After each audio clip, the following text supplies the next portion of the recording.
Well, hello everybody. Welcome back to the channel. You may be able to hear outside, it's raining quite well. So we have an indoor project for this video. Some friends of mine and my wife are getting married, and this is going to be a cutting board as their wedding gift, so follow along and see the progress. Alright, well, I sort of forgot to turn on the camera there and got carried away here. What I've essentially done is taken those two spare pieces and attached them to the ends. By the way, this is a day later, and all of this main section of the cutting board is now glued and dried and has a big old layer of glue on it because I used too much. Better too much than too little. So now this has been glued and screwed and clamped. So for this, I just put a screw right here in the center so that I could get this section even with this main board, and then tilt it left and right so that I could make it even on this side and on this side. I did something somewhat similar on the other side too. I think in times past I haven't even used a screw and just made sure that this was lined up well before I started clamping. There's more than one way to skin the cat, but this is what I've done this time. It's now just going to be sitting here and drying for another day, and after that we'll start cutting off these ends, sanding the mess out of this thing, and getting it ready for a sealant. We're going to use I have like I think it's a cutting board specific sealant that's food grade and has a little bit of a stain inside of it to take this slightly darker. Yeah, so we'll get to that whenever we get there. So what we're going to do here, this won't be the most perfectly accurate way of doing it, but it'll certainly save some time, is we're going to be clamping these boards together, marking one and cutting all three of them at once. Save some time. So that's going to look something like this. Make sure you're over here at the end getting these lined up pretty straight.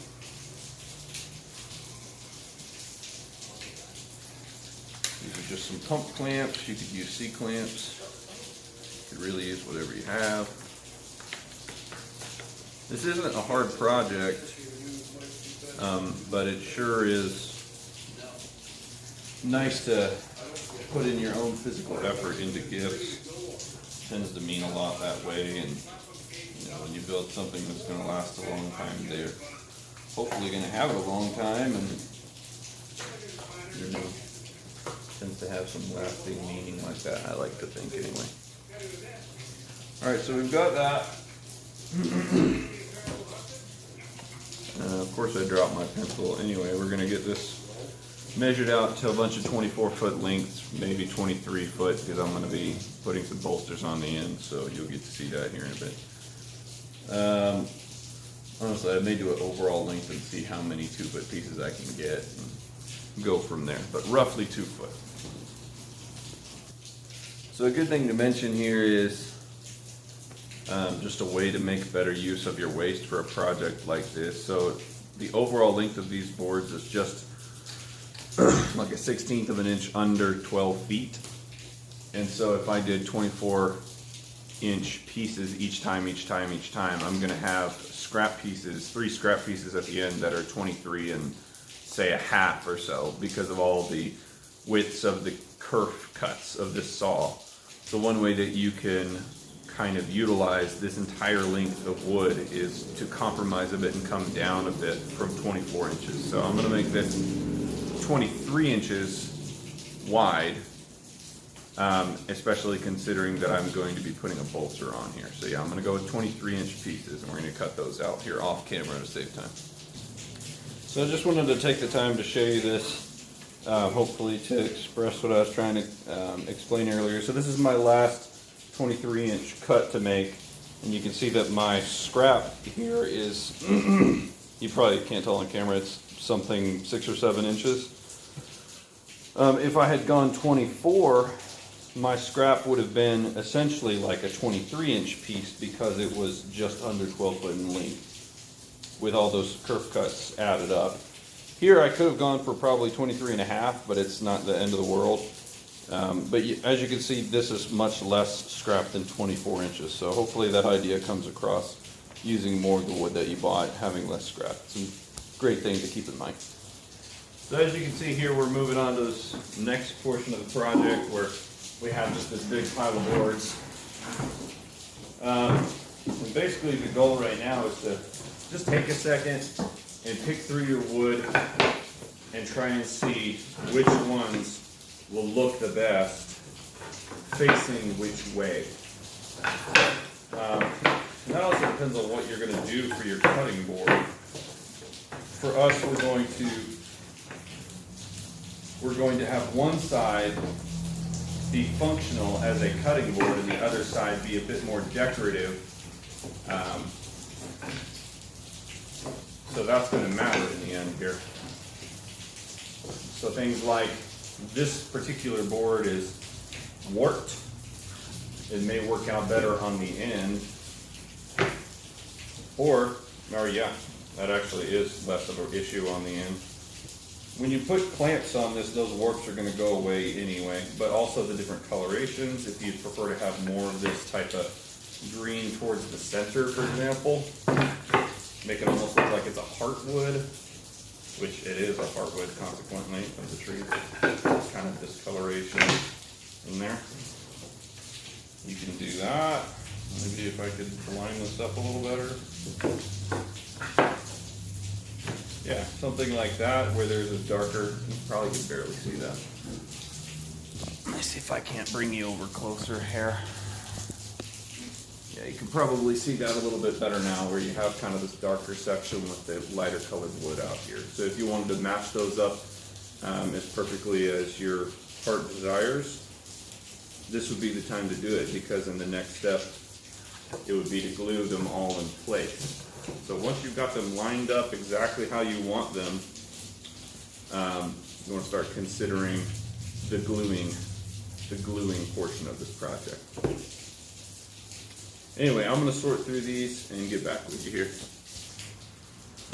So something to consider here is I have to choose a total of 2 of these pieces of wood that are stacked together, even after I've arranged them how I think will look best. Got the wife's approval on the arrangement, by the way. I have to make a choice on 2 of them because my design for this cutting board is to be straight grain like this, not an end grain where they're facing upward. A straight grain with bolsters on the end. So something like that, as well as over here on the other side. I like the look of that. That's what I've done in the past. I think it looks very nice. One thing that has made it easy is, if you can see here on the corner of this piece, see how that's all slanted and dinged out? It's because when I was sawing it, this board fell and splintered out the edge there. So that's going to be a really easy thing, because you won't be able to see that when I use this as an end bolster to this cutting board. It's not going to be noticeable because these are going to be chopped off right here. Have to choose another board. So once I've got that choice made, we're getting dangerously close to gluing. Stay tuned. All right, so I've chosen my 2 pieces that are going to be bolsters on the end. Those are set aside. Your next steps are going to be getting things ready for gluing. Tight Bond has worked well for me. I've mostly used this the blue Tight Bond as well as the Tight Bond green. They've both seemed to work well in my experience. And I'm sure the red Tight Bond is going to work well in addition to it, simply because cutting boards are constantly soaking in water. And if you had fears over it, you could drive some dowel rods on the side of this, or even as you go, screw these together, pre-drill pilot holes, screw these together, different things you could do to reinforce it if you were worried. I am not, because I've had very good luck with these, or very good experience with these, so kind of the sequence of events here is actually I might do it this other way. I'm probably going to glue it away from me so that I have less risk of a mess. if this one, glue it, put it here, glue this one, put it here, keep going as you go. Anyway, basically what you want to do, there's more than one way to do that, but try and set this up in an organized way so that you don't lose all this nice overlook you've done to these to make them as appealing to the eye as possible. So try your best not to lose that having this set up. Also, another big thing is have clamps. Recommend at least 4 for a board this size. Have clamps not only available to you, but ideally already sized. Already sized so that you can start clamping as soon as you're done, because the times that you run into issues as you're gluing along costs you minutes, and depending on what glue you're using, you could be getting into trouble eventually. So it's a great idea to have your clamps not only available but preset to the width or distance that you're gluing. So this will just be like a little short segment of me as I'm gluing this thing. This is just something actually that I saw Paul Sellers do. This is his method for gluing, or something close to his method for gluing like a laminated bench top. And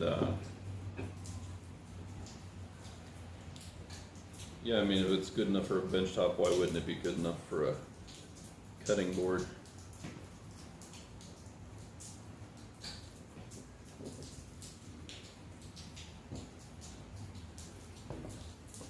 So yeah, basically I'm only gluing one of the sides, and then the side that isn't glued is going to be matched up by the previous board that was glued, if that makes sense. Kind of doing like a zigzag of sorts, followed by an outline. You really don't need much of an outline on the bottom because gravity's pulling most of the glue down anyway. And for that reason, after I have these glued and clamped, perhaps sometime during, I might flip this board upside down because I want the best glue joint showing on the face that's going to be visible and being used for cutting. Because I don't want to see any gaps in that lamination. And if I'm going to have imperfections, I'd rather have them on the side. That's for decorative purposes. And the reason for that is it's going to have words on the decorative side and stickers on the decorative side as part of that decoration, which are going to distract your eye from those imperfections. If there are any, this may glue really well. I'm sure there will be, though. There's always an imperfection in different projects. There's always imperfections. Oftentimes they're more visible to the person making the item than for people around, but they're always there. We ain't perfect. Jesus is perfect, but we ain't. We not perfect, and neither is our craftsmanship.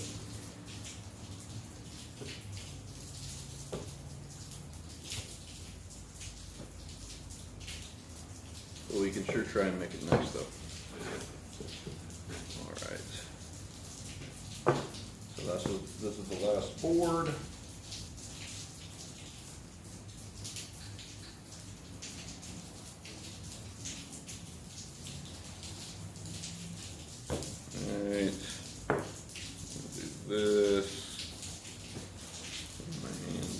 Quickly and decide what I'm going to do with these clamps here. So I think I'm going to do this.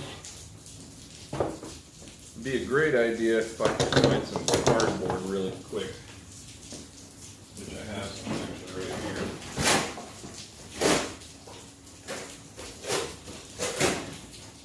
So to have something handy, this is a great example of what happens if you don't prepare completely. You end up being potentially in a rush. I'm actually not bad right now because this glue isn't set or anything yet. Make yourself a little pad for the clamp to sit on so that you don't mar the face of your wood. All right. Ideally do this beforehand so that you can save your time. end up needing more cardboard, which I have a lot right there. So that should be okay.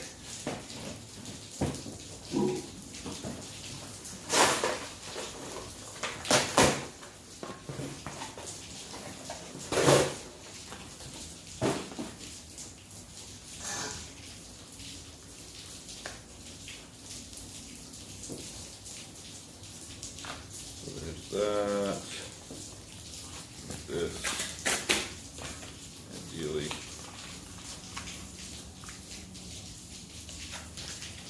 after this one I should need 2 more, which I should be able to make with relative ease and speed. This right here is costing me time. Probably still totally fine, but if it was a different type of glue, if I had other issues going on, I may not be fine. Might be panicking more. But anyway, let's start clamping.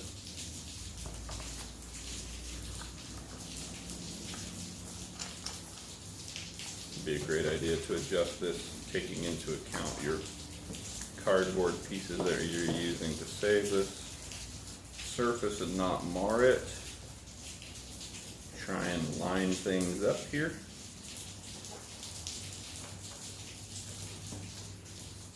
Woo! You can already feel this glue setting. You can already feel it setting here. Not like getting hard, but definitely getting less easy to move, as you can tell. I think we'll still be fine. Get that lined up. Tighten that.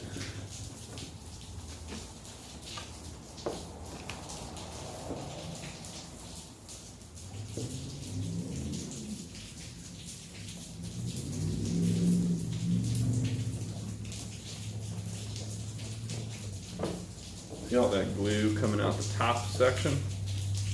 That is really great. That is what we're looking for. Big issue is that this clamp is not tight enough. That's okay. We'll adjust.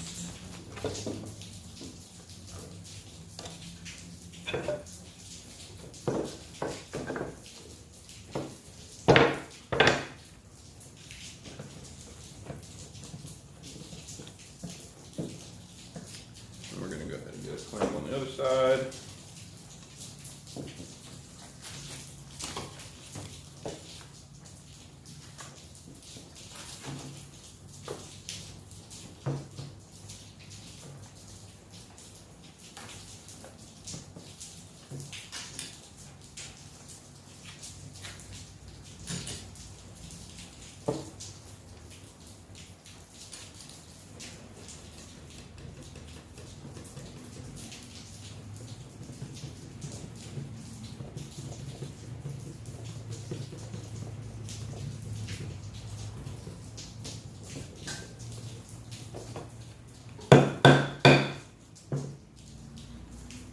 Sure this is flat here.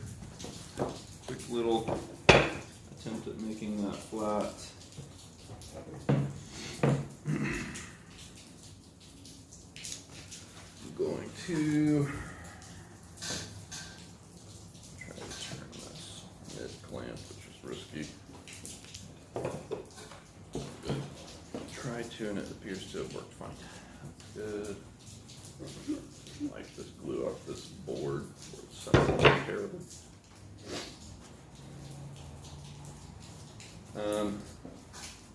Like how much glue is coming out the top of this. That is a great sign that we had enough glue, plenty of glue, honestly. The downside is I really would like to pick this thing up, because all that glue is coming out the bottom.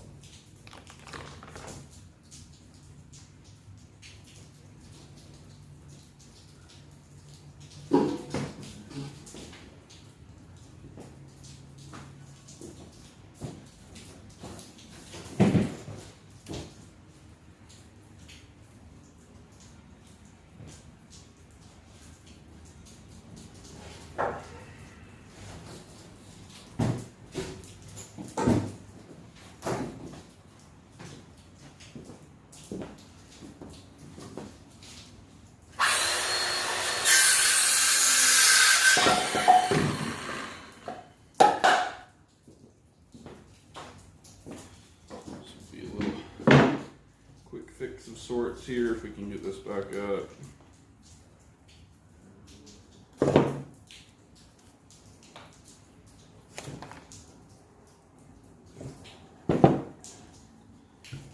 That right there. This side up as well. And come back here. Flattening.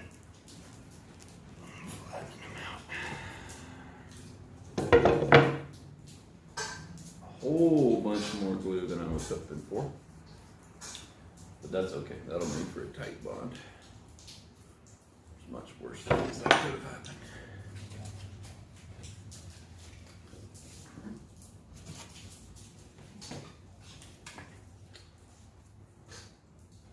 So you go from one direction,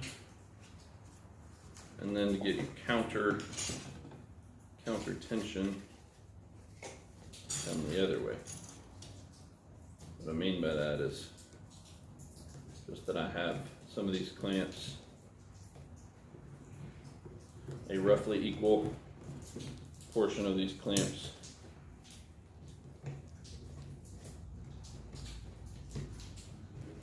sticking up as well as sticking down.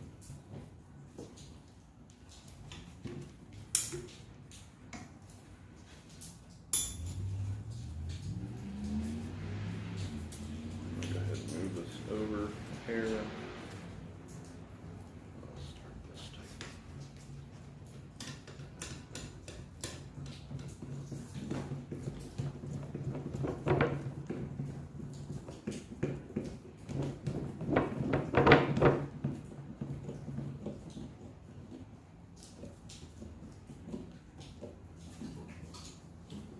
Good.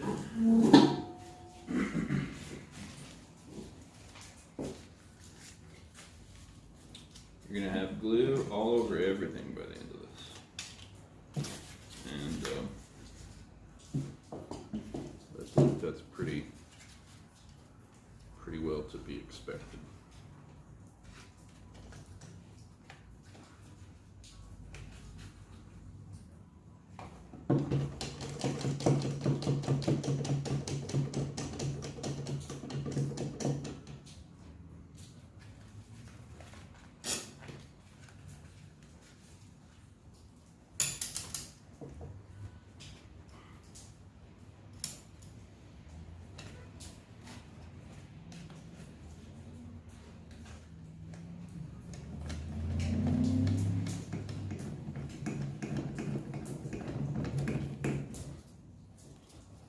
Clamps are where you want them to be.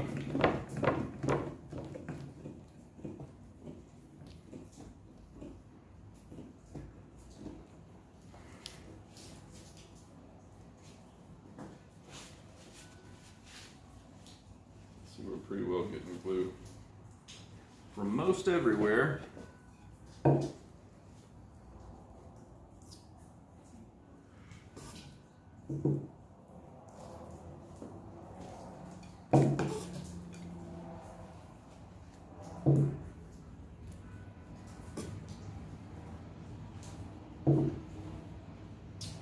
There's some mild imperfections.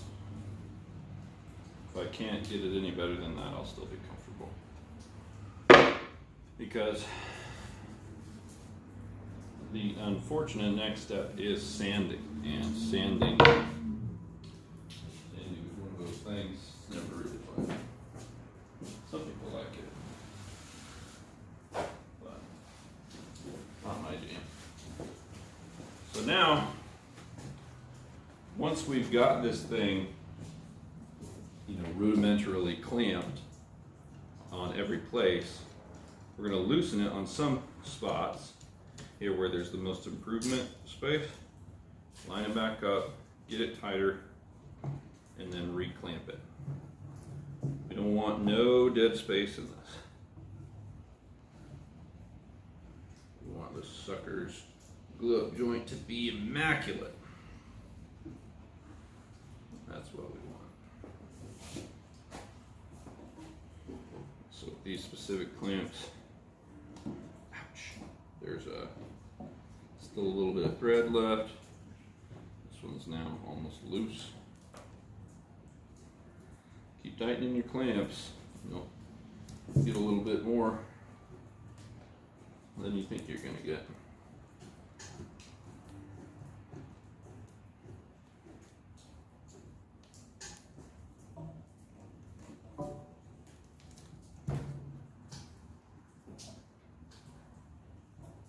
Okay. I think we're pretty well there in terms of that initial glue up.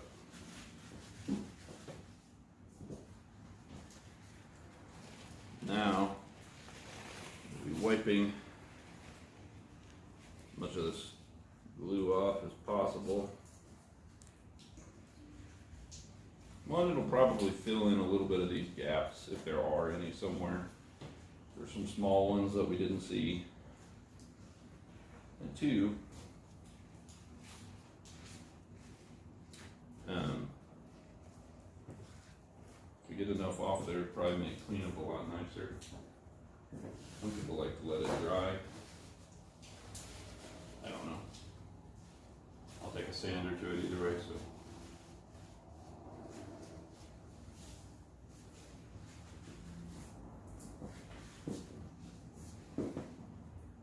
Oh yeah, looking pretty flat.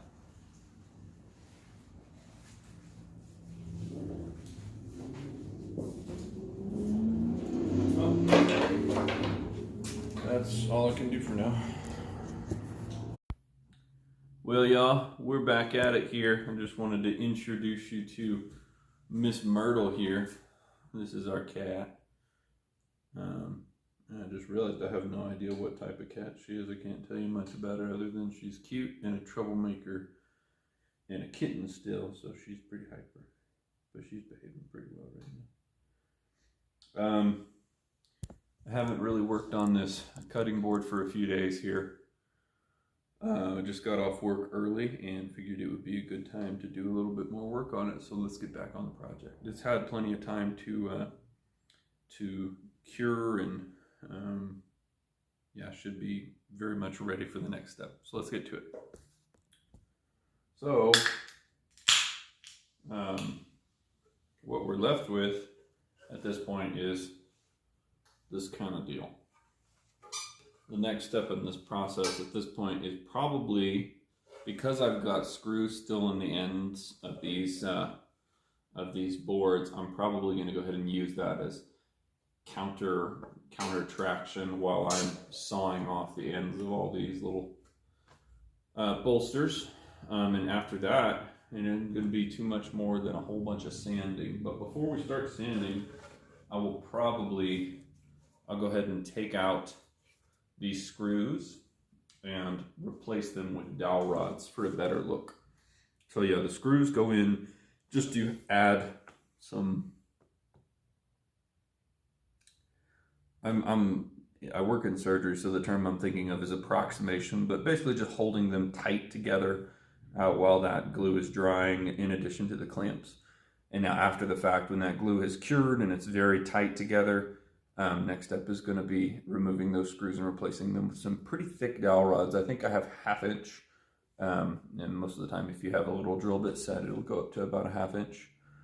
Of course, you could replace that with whatever you have in size. So the process for that, I'll show you in a second here, is removing those, drilling a hole up to 1/2 inch size or whatever size dowel rod you're using, cutting the dowel rod to a length that's similar to the hole that you're making, and throwing some glue in and popping this dowel rod in.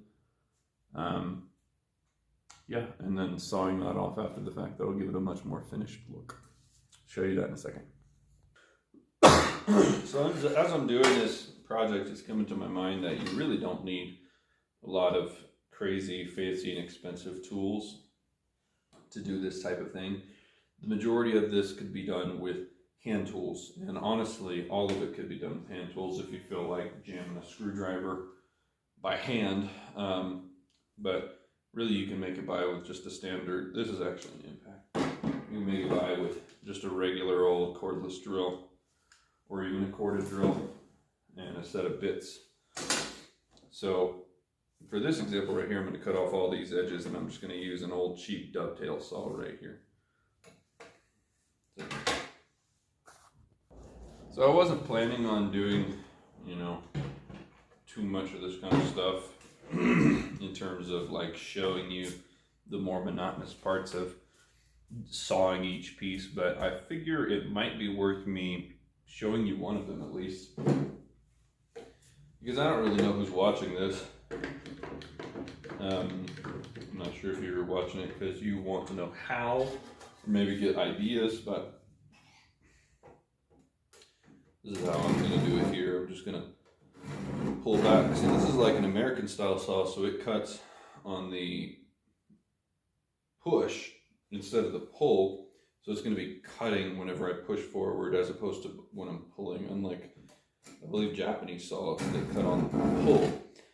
But you'll see basically you're grinding a little notch right here that your saw can fit in, so that you can go super light here, but you're not flying all over the handle out here. You could stay in the same spot.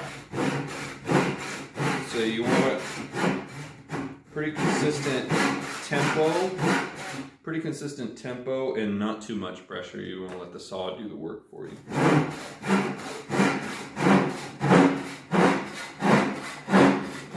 Once you get down here where you're getting closer, at some point this piece is going to want to start wiggling, and you'll reach around and hold it as you're lightly doing the rest of this.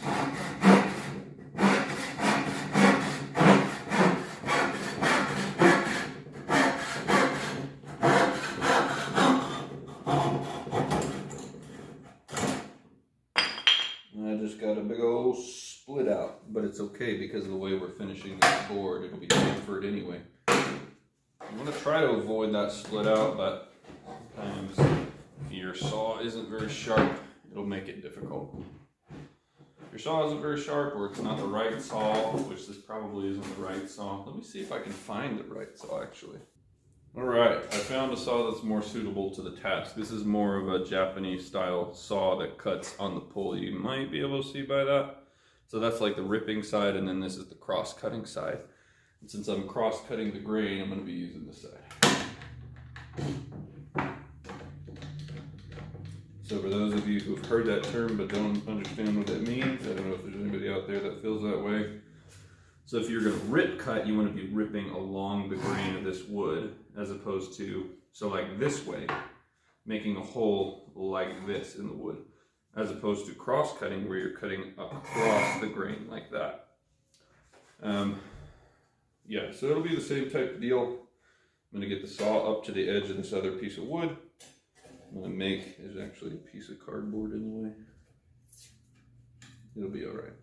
I'm going to get up as close as I can, start my cut.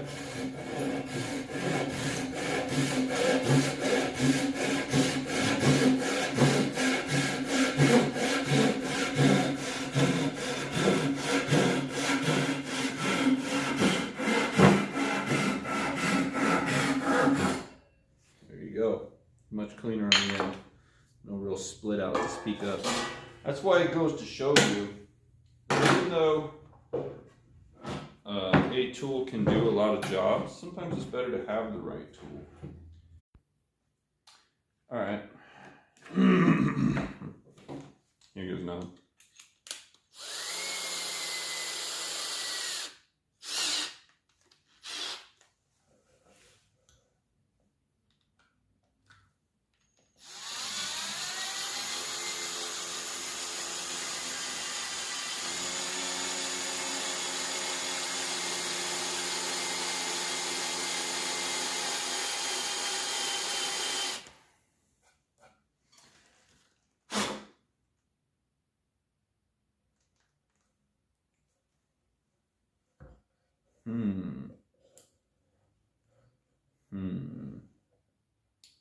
This will be an interesting one.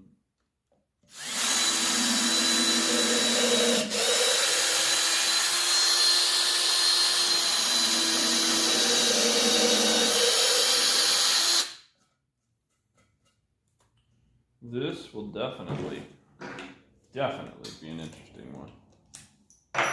Let's see.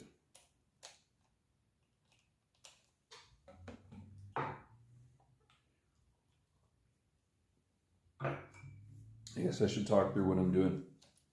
The bit that I just tried to drill the screw out with wasn't catching on the screw because the tip of that bit is too broad to actually find somewhere to bite within that screw. So my goal, my thought process is to use this so I can get a spot to bite with the larger bit. Let's see if that actually works though.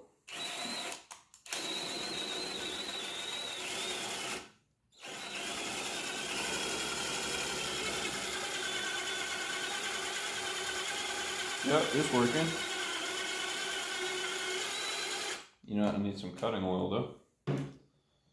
When you're cutting metal, it's kind of a different ball game. You want some kind of oil or lubricant to be with you while you're doing that. So I'll put a drop of something here, something that's more food safe. I'll put some linseed oil in here.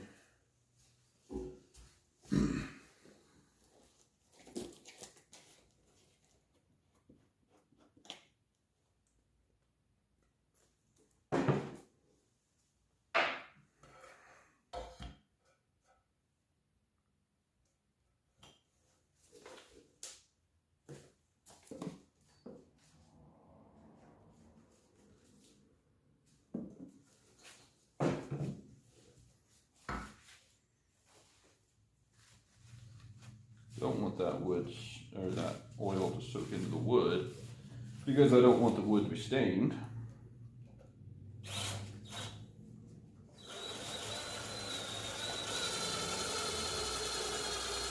For cutting metal, you want some steady pressure with slower speed and higher pressure.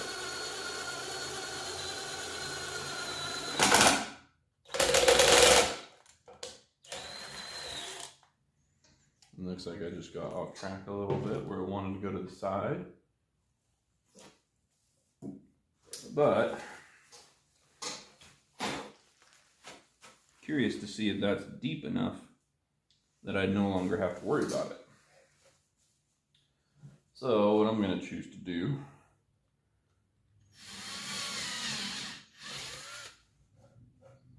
is just go down with it.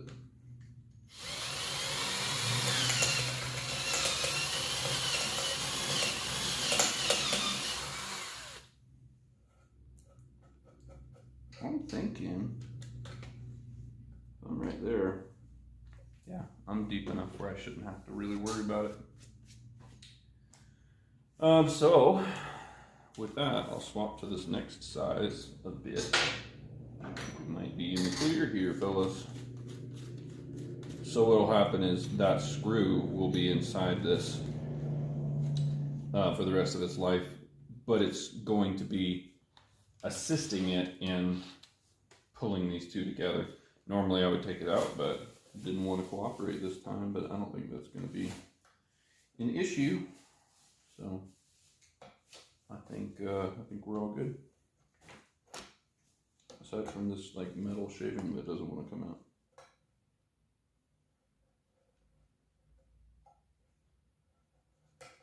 Here we go.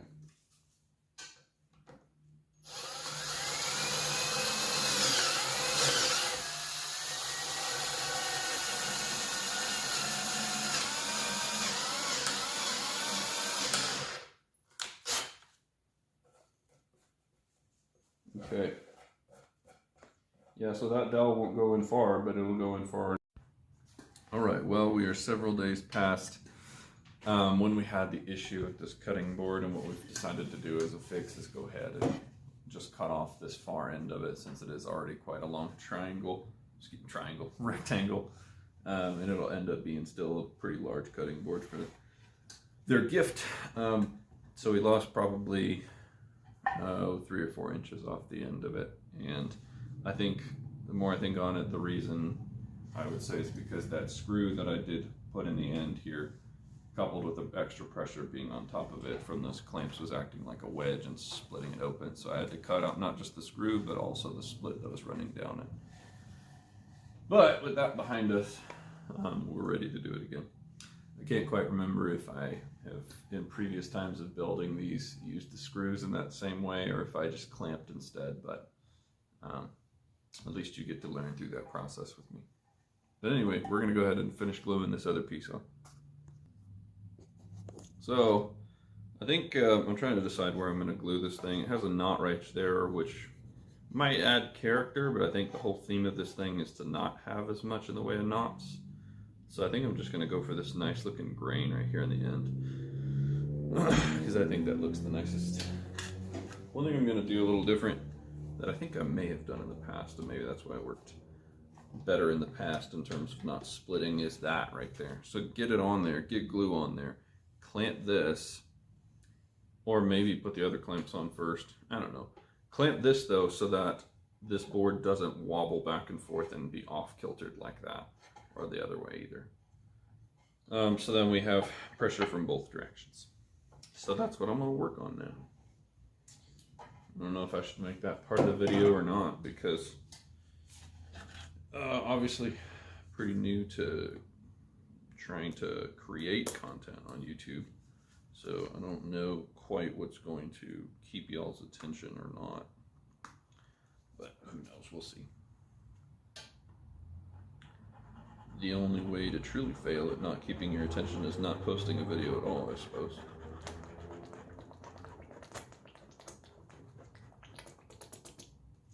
Getting low on glue.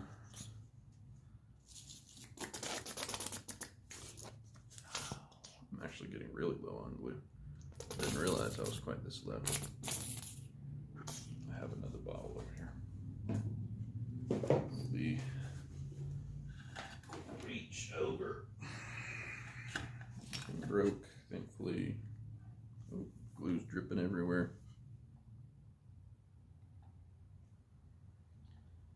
I wanted to get a decent line on the edge of this at least.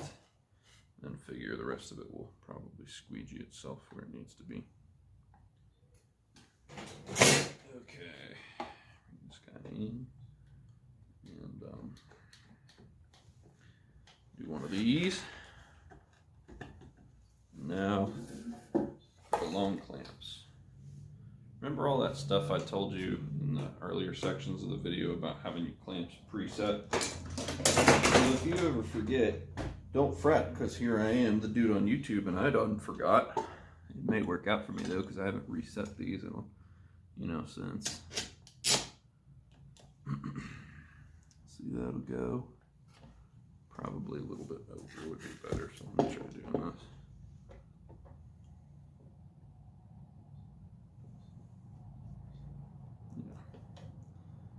Yeah, something like this would be good.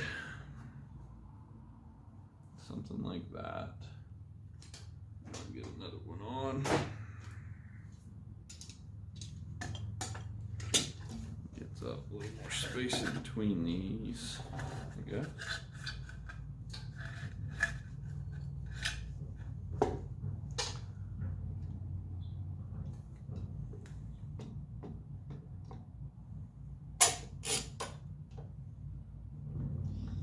Yeah, do one of those types of things right there.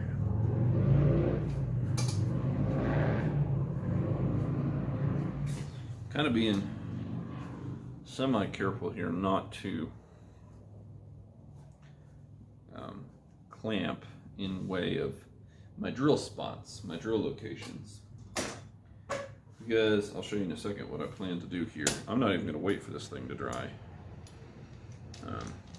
We'll see if that's a mistake or not. But I plan on not even waiting for this thing to dry and going ahead and drilling the holes for putting the pins in those dowel rods in the end while this thing's still semi-wet. I may end up letting it sit until it's kind of not cured, but set, got a little harder, and then start drilling holes in here. I gotta redo this a little bit because on the bottom this clamps off a hair.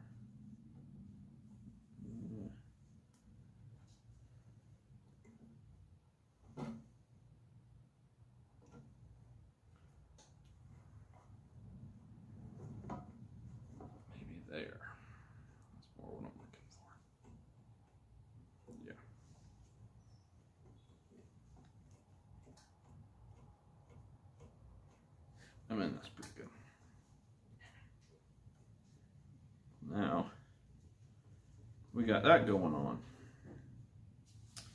And honestly, it would probably be totally fine with 3 clamps. But I need to drill a hole. Several holes, actually. So, I'm going to try and check. Yes, I did 3. And that one's meant to be kind of like in the center of the second one. Okay, so I actually have plenty of room there. All right, well, let's do that then. The center of the second one. So that's already going to be an issue there.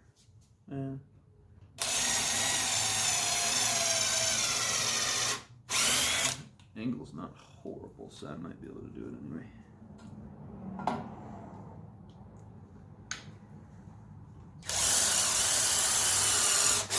That side's angle is actually fine. Let's count these in. 1, 2, 3. Well, hello everybody. It is a new day. We're going to be trying to get going on the rest of this cutting board here. I'll show you where we left off.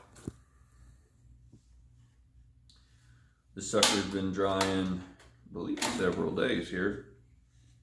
And do you ever notice how like projects end up taking way longer than you think they're going to take? Because, among many things, because you know, you end up having to spend your time elsewhere, and you can't designate all your time to this project. Because that's what I'm remembering right now, is I'm probably on like week 3 of doing this thing, because I'm not doing it all at once. I'm just nickeling and diming it. When I remember in previous days, I would get this done in like a weekend, because I just had the time to spend on it. But now I have to spend weekends doing this thing, or maybe I choose to do it. We went hunting the other weekend, or tried to anyway. I go to some public hunting land, but they wouldn't let us on. There's some kind of a flag being pulled on it because of they're spraying herbicide for their farm or something. I don't know. So we weren't allowed to hunt, but we tried to anyway, and we sure spent the day out there. So, or spent the day driving around looking at stuff. Anyway, the point being, when you just nickel and dime a project, whoo, it takes a long time to finish. Anyway, next step here is to saw off, maybe hit this, saw off these ends in preparation for sanding this whole dang thing. Ain't that gonna be fun? We're gonna sand this whole dadgum thing. Of course, that's facetious. Unless you enjoy sanding. Some people say they do. My wife says she does. I don't know. I don't enjoy it much. Got our pull saw out, and I'm not even close to square on that. Let's try and do that again. Yeah, there we go. Okay, well, apologies, because I've been sanding for a bit and kind of lost track of time, I guess, a bit, and went farther than I anticipated going. To catch you up for a second, I've essentially sanded this board as much as I'm going to beyond some little touch-up spots here and there.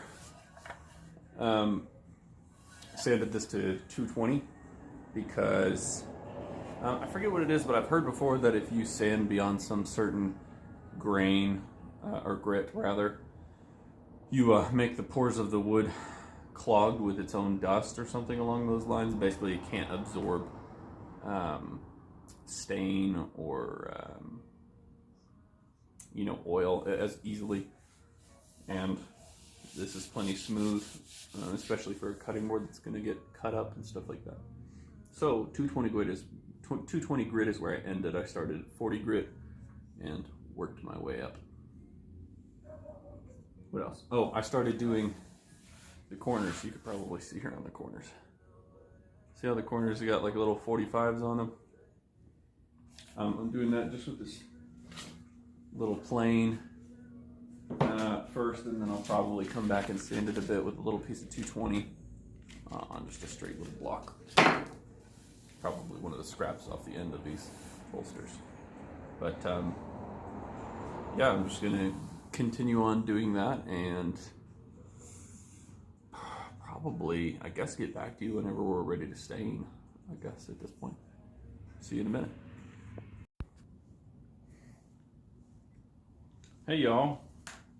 Well, I think I've done as much sanding and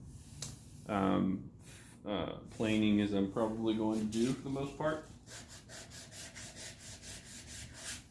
So I'm going to stain this with an oil-based stain that I wanted to show y'all, because whenever I've done cutting boards in the past, it has been with just edible oils like olive oil or vegetable oil of some sort, and haven't really put too much thought into it because I didn't personally care so much what color it was, and the natural wood color was fine. But I've since ran into things where it feels a little bit sharp here. I'm just going to sand it a little bit. I've since run into things where people that I've made these for prefer it darker, and it's hard to get a wood stain that's edible, harder than I would have expected anyway. I'm sure there's plenty on Amazon now that I even said that, but anyway, I had a more difficult time. But one of the things that we found that was locally available was this stain by Watco. It just says Watco Butcher Block Oil Plus Stain. I think they have this in a non-darkening color, or maybe some other like lighter colors, I don't know. But for us, we wanted a darker color for our application, so we've been using this guy on our projects whenever I'm doing some sort of wood-based project that's going to need to be able to eat food off of it. So I'm just going to be in the process of wiping this on. That's all it's meant for. One tip that I would give you for doing stain is don't brush it on like paint and leave it. Make sure and put it on and then rub it until it's mostly off, and you'll see what's left is doing its work. Otherwise you're going to get a whole bunch of like tar almost. I probably shouldn't be doing this on my lap, but I don't care that much about my clothes. So we're going to do it. The stain is definitely hasn't seemed as tough or as not tough. What's the word? As strong as other darkening stains I've seen, but it will do the job, as you'll see. Kind of half doing this with the rag and half doing it with my hand.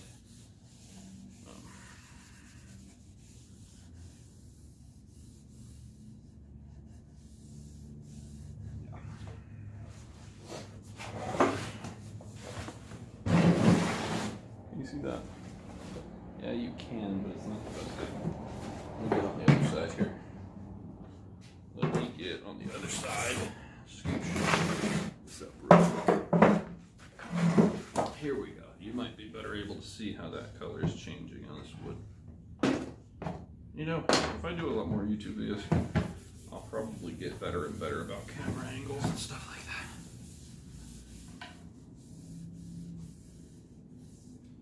You can see that this is not a perfect finish. And that's not necessarily what I'm going for. Because if it's perfect, then how do you really know it was handmade? And then again, when people do unbelievable work that's handmade, like I've seen some people in almost like a Mennonite or an Amish community that really, really were devoted to making things as like perfectionist as possible when it came to their crafts with woodworking and really with anything they did. And that was truly breathtaking. I don't yet have that skill.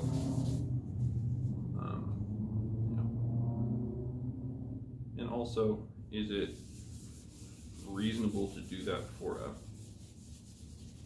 cutting board that's going to be used a lot and chopped on and get dings and stuff in it already? I don't know, probably not. I'm definitely one that prioritizes function over form, although form matters. It does. Presentation matters.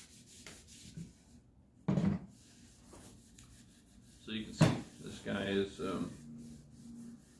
taking this oil pretty decently. It's not drinking it up like crazy, but pretty decently. And little spots where the end grain is up, it will take that oil better. I'm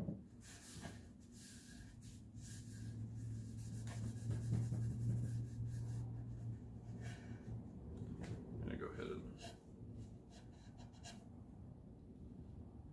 put an extra drop of oil right on those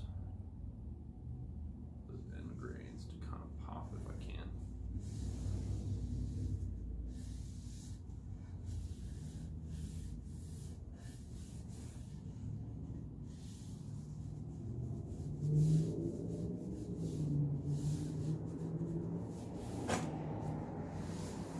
Okay, so that is our first coat there. It almost looks like aside from like the really weird change in grain, it almost looks like red oak. But because of, I said weird, but because of Poplar's unique change in grain like this, definitely doesn't look like red oak.